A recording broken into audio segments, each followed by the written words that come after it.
Welcome to the Kickstart Your Coaching Edge podcast, where it's all about getting real around all things coaching.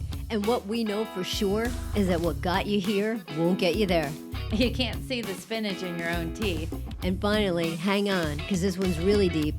Once you realize that you are the traffic, everything makes complete and unadulterated sense. All right, we're moving down that boundary train. Choo-choo. All right, so pulling in to our last part of this whole topic is about communication about boundaries and really helping people get, again, what? Crystal clear. That's right, on how to set up the conversations when boundaries involve other people. So part of this is really saying, what do you need to communicate to the other person about the boundary you want to put in place? Yeah, and that's the key thing, communication, because if you don't tell them, they're not a mind reader. So it's about helping them see where it is that you're coming from. And like we said it the last time, when you're not in the heat of the moment and when things aren't derailed or going sideways. You know, it's so interesting how many people will say to me that, oh, I'm going to set a boundary and then not want to tell the other person what it is. So it's an immediate chance of not working. You have to, if you have a boundary that somebody else is involved with, then it sort of seems to have it set up for success. They would have to understand what their role in it is. Well, yeah, or it's going to be twice as hard for you to try to do it. So it's almost like, how do you kind of team up to figure out how do you conquer this boundary together? Yeah, I love that. The other thing that's important is to think through what might be the other person's response. So if you have a sit down and say, hey, I need to set this boundary and this is what I'm noticing and I want to stay in good communication with you and I find myself pulling away and I love to work this, what if the other person says, I don't have a problem with it, or it's not that big of a deal, or you're making a mountain out of a molehill, or screw you. You can't tell me what I can do or not do.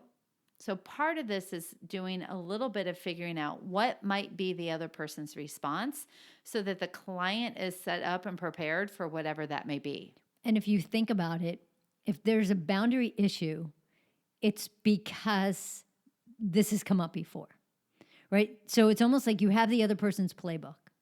So I was having a conversation the other day with somebody about having, a conversation with somebody about boundaries. And basically what it was just like, okay, we're playing this song again and again and again. This keeps showing up because you haven't really changed anything. So I was saying, okay, so when you say this, he says this, and then he says this, and you say this. So the thing here is really sitting here and understanding then you know what he's going to say, right? You know that when you say X, he's going to say Y. You know when you say A, he's going to say B. So the great part about that is that for the most part, since you've done this dance so many times before, you're going to have a really good indication of what their responses are going to be. I love it. And playing those through and understanding, what does that mean? How do you want to react? What is it that you want to say? What do you want to ask for in those kinds of situations? All right.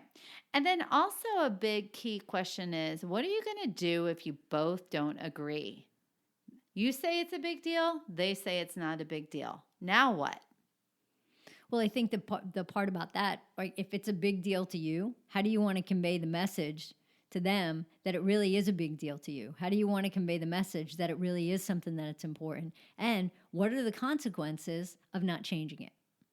Yeah, I think that's huge, right? Because it's about understanding if it doesn't change, what's likely to happen. Yeah. And how to avoid that. Or the other thing is the person may just say, not interested. And then you just have to say to yourself, now what? Right? So it might be a different relationship. It might be letting it go. It might be saying no now that you don't want to be around them. I mean, it's hard to say without any specifics, but there is a point where you get to say, is this a two-way street in the way it needs to be? And you know what, Jen, you just said something that's really important. The relationship will change. So at that point, you get to just redefine the relationship. Yeah. So how do you want to redefine it? If it's not going to be the way it was for the past, 10 years, okay, great. How do we want to redefine it from today moving forward? Yeah. And then lastly is asking your client, what are your commitments to this boundary issue, right? So how committed are you? What's going to happen if old patterns come up? How are you going to stay on track? All those kind of great questions that come into play. Yeah, and you need the discipline and you need that commitment, because without it, you're going to just keep playing that old tape again and again and again. Love it. So those are some ideas on how to be able to help think through the communication with the other person, as well as staying committed to the boundary. And we're out. Hey, everybody. Thanks for listening to the Kickstart Your Coaching Edge podcast. Craving more in-depth discussions? Check out the Get Real Inner Circle with our no BS in-crowd of coaches. Join live coaching discussions, breakdowns of coaching calls, and have some fun while you're at it. You're going to want to go to kickstartyouredge.com/inner circle. It's time to get real.